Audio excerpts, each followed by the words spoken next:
Hey everybody, Emily Hastings here. I hope you guys have all been great. In this video, I will start a guitar series of lessons called the We Program. What is the We Program? The videos of this program are designed for people wanting to learn guitar from the beginning to advanced stages. I want to offer you guys an opportunity that I didn't have when I first started learning how to play guitar.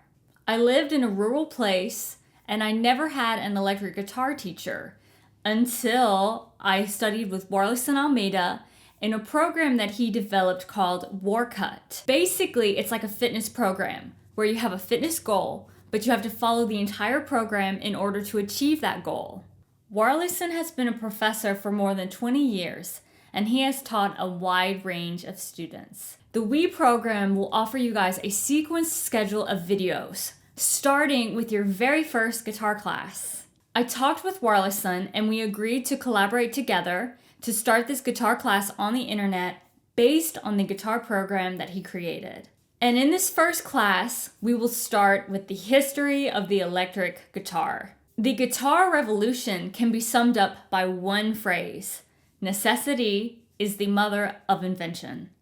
What do I mean by this? The need for something spurs innovation. Well, this is exactly what happened with electric guitars. The need for an electric guitar rose because classical and acoustic guitars were too quiet to be heard in concert halls and in the big band era. The acoustic guitar that they were using could not compete with the drums, the percussion, etc., and so the need for an amplified guitar sound was imperative. And hence, this is the perfect segue into the revolution of the electric guitar.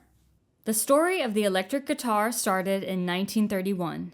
Inventor George Beauchamp created the Rickenbacker frying pan, an experimental guitar nicknamed frying pan, given its similar appearance to a frying pan. The frying Rickenbacker simply enough included an attached electromagnetic pickup. In 1935, the bakelite Spanish guitar was invented. Electrostring, the original name of the company that created it, later changed its name to Rickenbacker. Although Rickenbacker's model wasn't the first solid-body electric, it served to be instrumental as the inspiration for Fender's 1949 Spanish neck designs and in the development of modern guitars. On a side note, it's interesting to point out that the electric guitar was not accepted well by the conservative musicians at the time. In 1941, guitarist and inventor Les Paul designed a solid-body electric guitar. The log came into existence, built by Les Paul in the Epiphone factory after hours. He mounted strings and pickups on a solid pine slab to lessen body vibrations. Les Paul is absolutely monumental to the electric guitar's story. In his own words, "The only reason I invented these things was because I didn't have them." The mother of necessity once again is called attention to. Les Paul played in bars and realized early on that he needed to augment the sound of his guitar. Ironically enough, Les Paul was first turned away when he approached the Gibson Guitar Corporation in 1941 with his idea of a solid-body electric guitar.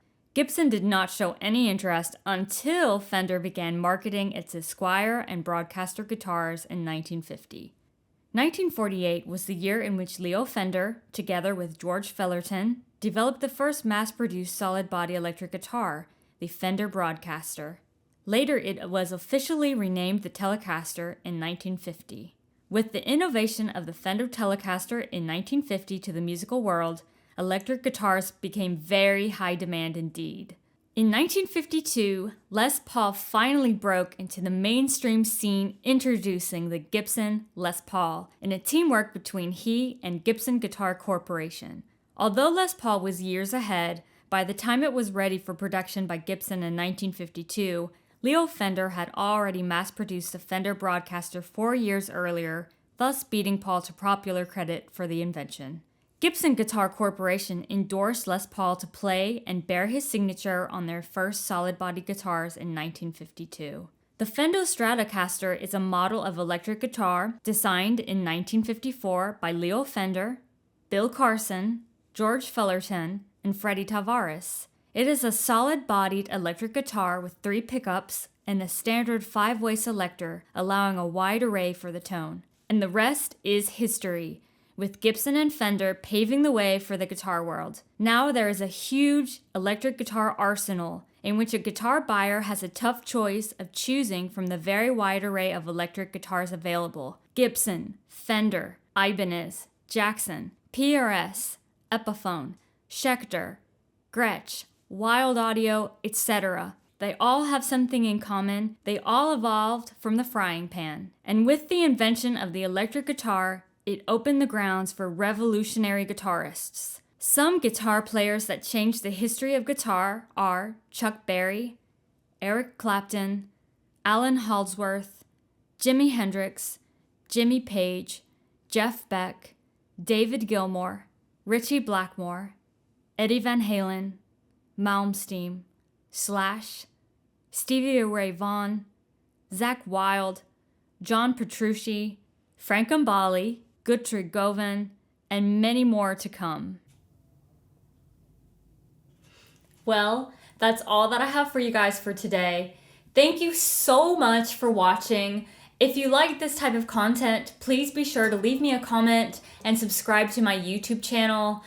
I really had fun exploring the history of the electric guitar, and I am so grateful for it because it's given me all of these beauties. Thank you so much for watching. Bye guys.